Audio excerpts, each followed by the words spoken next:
നമസ്കാരം, മലയാളി വാർത്തയിലേക്ക് സ്വാഗതം. അഫ്സാൻ എവിടെയാണ്? എനിക്ക് അവനെ ഒന്ന് കാണണം. അബ്ദുൾ റഹീം കാണാനെത്തിയപ്പോൾ ഷെമി വീണ്ടും ചോദിച്ചത് ഇത് മാത്രമായിരുന്നു. മകനെ കണ്ടിരുന്നു, അവൻ പരീക്ഷയ്ക്ക് പോയിരിക്കുകയാണ് എന്നായിരുന്നു വേദന കടിച്ചമർത്തിക്കൊണ്ട് റഹീം നൽകിയ മറുപടി. ഇളയ മകന്റെ മരണമാണ് അബ്ദുൾ റഹീമിനെ ആകെ ഉലച്ചിരിക്കുന്നത്. അവൻ്റെ ഫോട്ടോ നോക്കിയിരുന്ന് വിതുമ്പുന്ന കാഴ്ച കാണാൻ കഴിയുന്നതല്ല എന്ന് അദ്ദേഹത്തിൻ്റെ ബന്ധുക്കൾ പറയുന്നു. അവൻ ഇഷ്ടമുള്ള മന്തി വാങ്ങിക്കൊടുത്തിട്ടാണ് അഫാൻ കൊലപ്പെടുത്തിയത്. അവനെ വെറുതെ വിടാമായിരുന്നില്ലേ എന്ന് റഹീം വീണ്ടും വീണ്ടും കരഞ്ഞുകൊണ്ട് ബന്ധുക്കളോടും അടുപ്പക്കാരോടുമൊക്കെ പറയുകയായിരുന്നു. അഫാൻ ആദ്യ കുട്ടിയായതുകൊണ്ട് കൂടുതൽ വാത്സല്യം നൽകിയിരുന്നുവെന്ന് റഹീം വെളിപ്പെടുത്തുന്നുണ്ട്. അവനെ ഉൾപ്പെടെയാണ് സന്ദർശക വിസയിൽ ഇടയ്ക്കിടെ സൗദിയിൽ കൊണ്ടുവന്നിരുന്നത്. അഫ്സാൻ 7 വയസ്സുള്ളപ്പോൾ നാട്ടിൽ നിന്ന് ഗൾഫിലേക്ക് പോയതാണ് അബ്ദുൾ റഹീം. എന്നാൽ പിന്നീട് കണ്ടതോ ഖബറിൽ. അവൻ്റെ പുഞ്ചിരിക്കുന്ന മുഖമോ സ്നേഹത്തോടെയുള്ള കളിച്ചിരികളോ ഒന്നും കാണാൻ പറ്റാത്ത അവസ്ഥയിലേക്കാണ് അബ്ദുൾ റഹീം എത്തിയിരിക്കുന്നത്. അബ്ദുൾ റഹീമിൻ്റെ മനസ്സിലുള്ളത് ഏറെ പുഞ്ചിരിയോടെ എപ്പോഴും ചിരിച്ചുകൊണ്ടും തമാശയും കളിയുമൊക്കെയായി നടക്കുന്ന അഫ്സാനെയാണ്. ഈ വാപ്പയോട് ക്ഷമിക്കടാ മകനെ എന്ന് ഖബറിൽ ഇരുന്നു കൊണ്ട് കരഞ്ഞ് അബ്ദുൾ റഹീം പറഞ്ഞത്. ഉപ്പയെ കണ്ടാൽ പിന്നിൽ നിന്ന് മാറാതെ കൂടെ കൂടുന്ന ആളായിരുന്നു അഫ്സാൻ. ചെറുപ്പം മുതൽ തന്നെ ഉപ്പയോടായിരുന്നു അഫ്സാന് അടുപ്പം കൂടുതലും. അബ്ദുൾ റഹീം എവിടേക്ക് പോകാൻ ഇറങ്ങുമ്പോഴും, നാട്ടിലുണ്ടായിരിക്കുന്ന സമയങ്ങളിലൊക്കെ എവിടേക്ക് പോകാൻ ഇറങ്ങുമ്പോഴും അഫ്സാനും കൂടെ കൂടുമായിരുന്നു. കൊണ്ടുപോയില്ലെങ്കിൽ കരച്ചിലും ബഹളവുമാണ്. അതുകൊണ്ട് തന്നെ അബ്ദുൾ റഹീം എവിടെ പോകുമ്പോഴും അഫ്സാനെ കൂടെ കൂട്ടുമായിരുന്നു. ഗൾഫിൽ പോയതിനു ശേഷം വീഡിയോ കോളിലൂടെയും ഇടയ്ക്ക് നാട്ടിൽ വരുമ്പോഴുമൊക്കെയാണ് അഫ്സാനെ കണ്ടിരുന്നത്. ഇടയ്ക്ക് കുടുംബത്തെ ഗൾഫിലേക്ക് കൊണ്ടുപോകാറുണ്ട് റഹീം. അപ്പോഴും ഉപ്പയുടെ പിന്നാലെയാണ് അഫ്സാൻ ഉള്ളത്. കടം കൊടുത്തവർ വീട്ടിൽ ചോദ്യവുമായി എത്തിത്തുടങ്ങിയതോടെ നാട്ടിലേക്കുള്ള വരവ് അബ്ദുൾ റഹീം കുറച്ചിരുന്നു.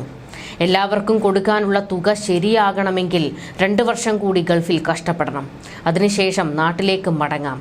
പിന്നീട് അഫാന് ഗൾഫിൽ നല്ല ഒരു ജോലി തരപ്പെടുത്തണം. തനിക്ക് നാട്ടിൽ എന്തെങ്കിലും ബിസിനസ് ചെയ്യണം. ഈ കണക്കുകൂട്ടലിലായിരുന്നു അബ്ദുൾ റഹീം ഉണ്ടായിരുന്നത്. എന്നാൽ എല്ലാ കണക്കുകൂട്ടലുകളും തകിടം മറിച്ചത് അഫാൻ. മാർച്ചിൽ അഫ്സാന്റെ പരീക്ഷ കഴിഞ്ഞാൽ ഗൾഫിലേക്ക് പറക്കാനിരുന്നതാണ്. എന്നാൽ അതിനു മുൻപേ ആ കുഞ്ഞിന്റെ ജീവൻ പൊലിഞ്ഞു. അഫ്സാന്റെ ഖബറിൽ പൊട്ടിക്കരയുകയായിരുന്നു റഹീം. ഇങ്ങനെയല്ല മോനെ നിന്നെ വാപ്പ കാണാൻ വരാനിരുന്നത് എന്ന് അലമുറയിട്ട് കരഞ്ഞ അദ്ദേഹത്തെ ആശ്വസിപ്പിക്കാൻ കൂടെ നിന്നവർക്ക് പോലും കഴിഞ്ഞിരുന്നില്ല. അവനെയെങ്കിലും വെറുതെ വിട്ടിരുന്നെങ്കിലെന്ന് നെഞ്ചുപൊട്ടി പറയുന്നുണ്ട് അബ്ദുൾ റഹീം. ഇനി പ്രതീക്ഷ എന്താണ്? ഒന്നുമില്ല. മക്കൾക്ക് വേണ്ടിയാണ് ഇക്കാലമത്രയും കടവും പട്ടിണിയും പരിവട്ടവും ഒക്കെ ഉണ്ടായിട്ടും ജീവിച്ചത്. ഒരു മകൻ കൊല്ലപ്പെട്ടു, ഒരു മകൻ ജയിലിലും. ആർക്കും ഈ ഗതി വരുത്തരുത് എന്ന് ആ സാധു മനുഷ്യൻ ബന്ധുക്കളോട് സങ്കടം പറഞ്ഞുകൊണ്ടിരിക്കുന്നത്. കുടുംബത്തിന് 65 ലക്ഷത്തിൻ്റെ കടമുണ്ടെന്ന് അഫാൻ പോലീസിനോട് പറഞ്ഞിരിക്കുന്നത്. എന്നാൽ അതെനിക്കറിയില്ല സാറേ എന്നാണ് റഹീം വെളിപ്പെടുത്തിയിരിക്കുന്നത്. ഇതോടെ അഫാൻ ചെയ്തു കൂട്ടിയതൊക്കെ അന്വേഷിക്കാൻ പോലീസ് ഇറങ്ങിയിരിക്കുകയാണ്. ഉമ്മ ഷെമി പലരിൽ നിന്നായി കടം വാങ്ങിയതടക്കം 65 ലക്ഷം രൂപയുടെ കടം ഉണ്ടായിരുന്നുവെന്നും കടക്കാർ വീട്ടിൽ വന്ന് ശല്യം ചെയ്യുകയും മറ്റാരും സഹായിക്കാനില്ലാതെ വരികയും ചെയ്തതോടെയാണ് കൂട്ടക്കുരുതി നടത്തിയത് എന്നാണ് അഫാന്റെ മൊഴി. എന്നാൽ ഇത്രയും വലിയ കടബാധ്യതയെക്കുറിച്ച് ധാരണയില്ലെന്നാണ് റഹീമിന്റെ മൊഴിയിൽ നിന്ന് വ്യക്തമാകുന്നത്. ബാങ്ക് വായ്പയും ഒരു ബന്ധുവിൻ്റെ കയ്യിൽ നിന്ന് വാങ്ങിയതും ഉൾപ്പെടെ 15 ലക്ഷം രൂപ കടമുണ്ടെന്നറിയാമായിരുന്നു എന്നാണ് റഹീമിൻ്റെ മൊഴി. അഫാൻ ഒരു പെൺകുട്ടിയുമായി അടുപ്പമുള്ള വിവരം അറിയാമായിരുന്നു. ആ കുട്ടിയുടെ മാല പണയം വെച്ചിരുന്നു. അതെടുത്ത് നൽകാനായി 60,000 രൂപ ദിവസങ്ങൾക്ക് മുൻപ് നാട്ടിലേക്ക് അയച്ചതായും റഹീം പറഞ്ഞു. സാമ്പത്തിക ബാധ്യതയുള്ളതിനാൽ കഴിഞ്ഞ 4 മാസമായി വിദേശത്ത് ഒളിവിലായിരുന്നു. സ്ഥിരം നാട്ടിലേക്ക് വിളിക്കാറുണ്ടായിരുന്നില്ല.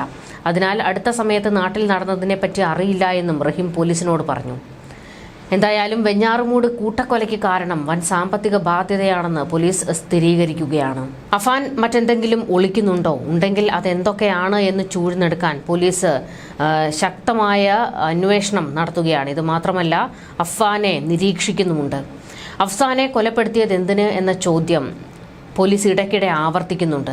ഇത് മാനസികമായി അഫാനെ തളർത്തി എന്തെങ്കിലുമൊക്കെ അതിന് പിന്നിൽ ഉണ്ടെങ്കിൽ അതെല്ലാം പുറത്തേക്ക് കൊണ്ടുവരുന്നതിന് വേണ്ടിയാണ്. എന്നാൽ അഫ്സാനെ കൊന്നതിലും വലിയ പശ്ചാത്താപമൊന്നും അഫാന്റെ മുഖത്തില്ല എന്നാണ് പോലീസ് വെളിപ്പെടുത്തുന്നത്. അഫ്സാൻ കുഞ്ഞായിരുന്നില്ലേ, അവനെയെങ്കിലും ജീവനോടെ വെക്കാമായിരുന്നില്ലേ എന്ന് ബന്ധുക്കളും ചോദിക്കുന്നുണ്ട്.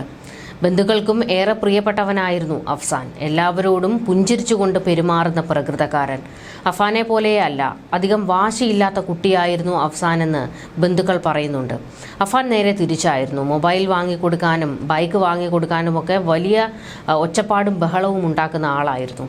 എന്നാൽ അഫ്സാൻ ആകട്ടെ ഉമ്മയുടെയും ബാപ്പയുടെയും ഒക്കെ കഷ്ടപ്പാടുകൾ അറിയാവുന്നത് കൊണ്ട് തന്നെ വലിയ ബഹളവും വാശിക്കാരനും ഒന്നും ആയിരുന്നില്ല. ആകെ വാശി ഉണ്ടായിരുന്നത് മന്തി കഴിക്കാൻ വേണ്ടിയാണ്. അവന് മന്തി വളരെ ഇഷ്ടമായിരുന്നു. ഒടുവിൽ അവന് കൊലച്ചോറ് പോലെ അഫാൻ വാങ്ങിക്കൊടുത്തതും മന്തി ആയിരുന്നല്ലോ. അതിൽ നിന്ന് ഒരു ഉരുള കഴിക്കാൻ പോലും അഫ്സാനെ ചേട്ടൻ അനുവദിച്ചില്ല. അതിനു മുൻപ് തന്നെ അവൻ്റെ തലയ്ക്കടിച്ചു കൊലപ്പെടുത്തുകയായിരുന്നു. എങ്ങനെ ഈ ക്രൂരത നിനക്ക് കഴിഞ്ഞു എന്ന് വീണ്ടും വീണ്ടും സ്വയം ചോദിക്കുകയാണ് ഇപ്പോൾ റഹീം. അബ്ദുൾ റഹീം മകനെ അഫാനെ കാണണം എന്ന് പോലും ഇതുവരെ പറഞ്ഞിട്ടില്ല. എന്നാൽ ആശുപത്രി കിടക്കയിൽ കഴിയുന്ന ഷെമീന തൻ്റെ 2 മക്കളെയും കാണണമെന്നാവശ്യപ്പെട്ടിട്ടുണ്ട്. അഫ്സാൻ മരണപ്പെട്ടതുപോലും ഷെമി അറിഞ്ഞിട്ടില്ല.